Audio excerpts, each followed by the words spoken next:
Student नमस्कार। तो आज हम समाज विज्ञान कक्षा 10 2025 में जो पेपर हुआ है उसका सॉल्यूशन आपको देने जा रहे हैं। तो सबसे पहले हम चलते हैं बहुविकल्पीय पार्ट पे। तो 1789 में फ्रांस में राष्ट्रवाद की प्रथम अभिव्यक्ति का क्या परिणाम हुआ? तो इसका ए आंसर सही है, फ्रांस की क्रांति। दूसरा प्रश्न है, जर्मनी के एकीकरण में प्रमुख भूमिका किसकी थी? तो ये ऑटो वन बिस्मार्क की थी। तीसरा प्रश्न है, आनंद मठ उपन्यास के लेखक कौन थे? तो ए बंकिम चंद्र चटर्जी। महामंदी का सबसे बुरा असर किस पर पड़ा? तो ये सभी पर पड़ा, परिवहन पर, कृषि क्षेत्र पर, तो तकनीकी पर। तो महामंदी का जो सबसे बुरा असर पड़ा वो कृषि क्षेत्र पर पड़ा।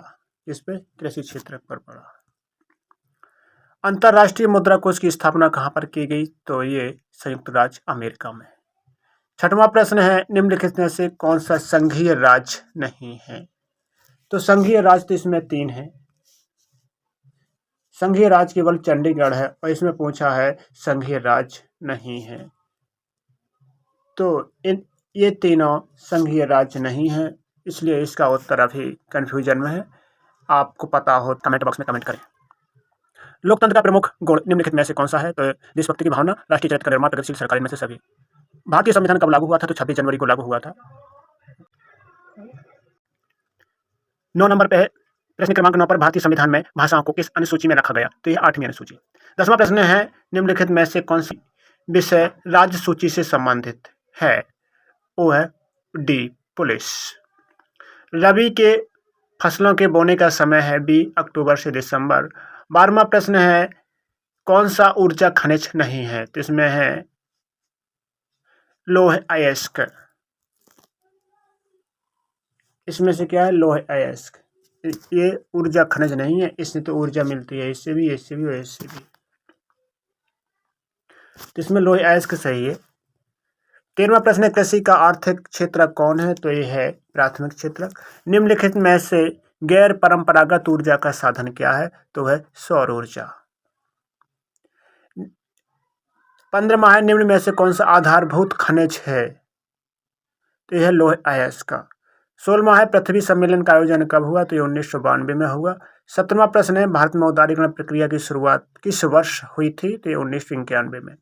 18वां है, निम्न में से कौन सा जैव संसाधन है? तो मत्स्य पालन, सी।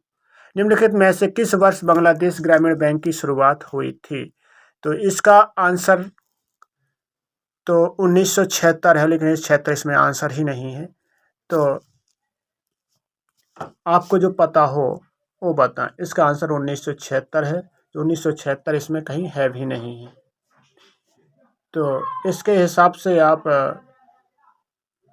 आंसर ये हो सकता है 1989, लेकिन 1976 इसका राइट आंसर है। जिसको भी पता है कमेंट बॉक्स में कमेंट करें। किसी देश का विकास आधारित है तो प्रति व्यक्ति आय पर, औसत साक्षरता दर पर, लोगों की स्वास्थ्य स्थिति पर, उपर्युक्त सभी पर। वर्णात्मक खंड ब प्रश्नों पर, तो इसमें भारत की अर्थव्यवस्था पर महामंदी के 2 प्रमुख प्रभाव लिखने थे। जो हमारी अर्थव्यवस्था पर महामंदी के 2 प्रमुख प्रभाव क्या हैं? तो अर्थव्यवस्था हमारी पूरी तरीके से प्रभावित हो गई थी और इसमें महामंदी के प्रमुख कारण क्या हैं? तो जैसे उत्पादन का अधिक होना और बाजारों में मूल्य कम होना। तो इस तरीके से इसके प्रभाव क्या हैं कि जो मजदूर वर्ग है उनको वर्क नहीं मिला और अर्थव्यवस्था हमारी गिर गई। दूसरा प्रश्न है, राजनीतिक दलों के किन्हीं 4 कार्यों को लिखिए। तो राजनीतिक दल कौन होते हैं? जो जनता को सरकार से जोड़ते हैं और किसी सत्ता को हथियाने के लिए चुनाव करते हैं और लोगों के पास जाकर मिलते हैं। लोकतंत्र की 2 प्रमुख चुनौतियां क्या है? तो एक तो सांप्रदायिकता की चुनौती है, एक धर्म की चुनौती है और शिक्षा की चुनौती है। कई चुनौतियां हैं वैसे तो। तीसरा है, औपचारिक एवं अनौपचारिक साख के मध्य अंतर स्पष्ट कीजिए। ग्रामीण भारत में औपचारिक साख के मुख्य स्रोतों की विवेचना कीजिए। तो औपचारिक साख क्या है? तो कर्जा होता है औपचारिक साख। तो जो औपचारिक साख है, अनौपचारिक साख, एक कर्जा है ये होता है जो गांव स्तर पर लिया जाता है और अनौपचारिक शाख वो होता है जो बैंकों से लिया जाता है। औपचारिक शाख वह है जिसमें बैंक भाग लेती हैं। अनौपचारिक शाख वो है जिसमें हमारी ग्रामीण जनता से उधार लिया जाता है। तो ये इसका अंतर है। और इस शाख के स्रोत क्या होते हैं? तो कर्जे के स्रोत क्या होते हैं? अरे जमींदार वो अपना धन दौलत गिरवी रख देते हैं इस तरीके से।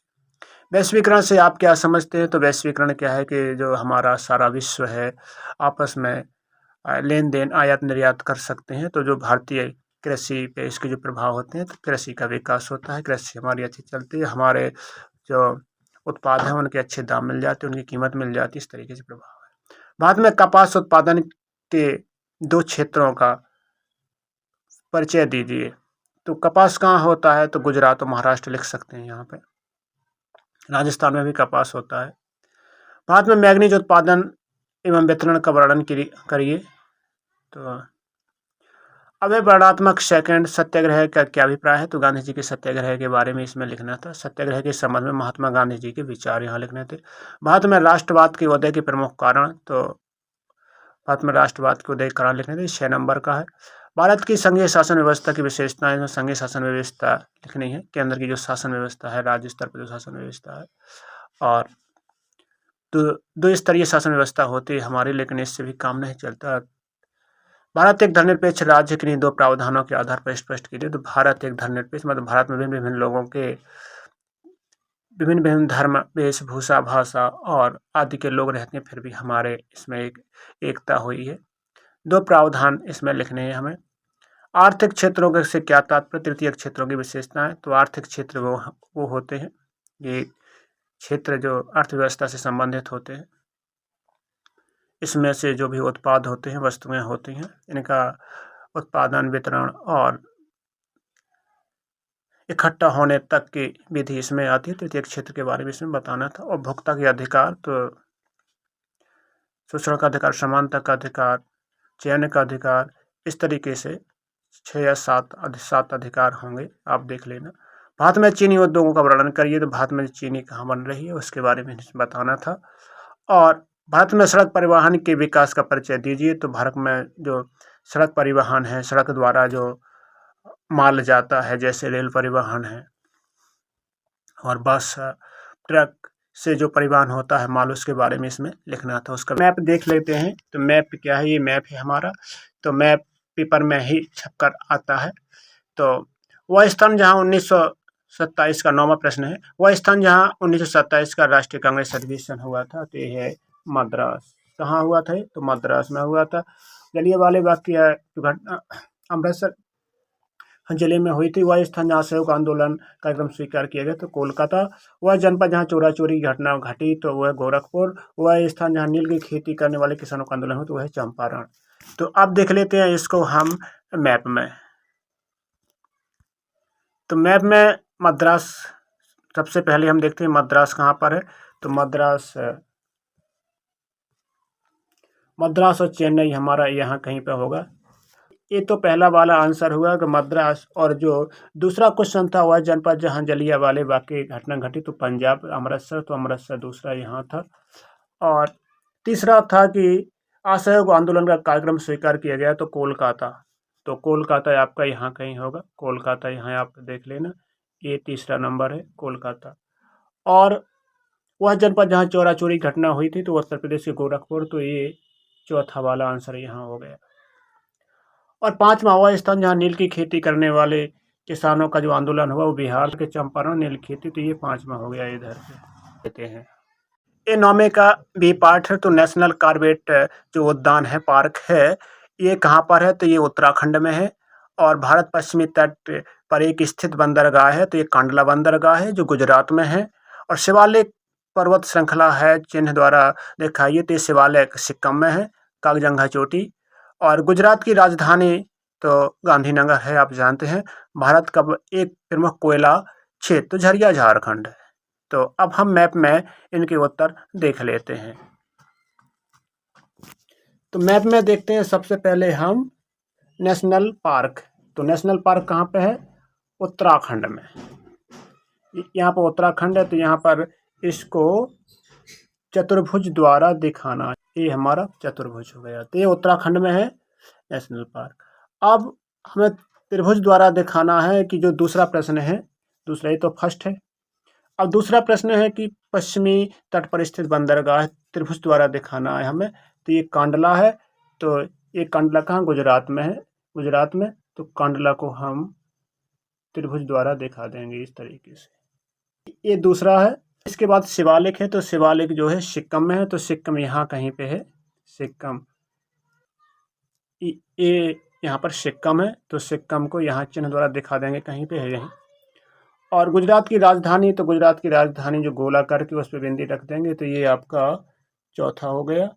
और इसके बाद भारत का एक प्रमुख कोयला, तो ये झरिया झारखंड, तो झारखंड यहाँ पे हम लगा देंगे कोयला, तो यहाँ सी लिखना है। और ये आपका 5वां हो गया। इस तरीके से पेपर हमारा कंप्लीट होता है।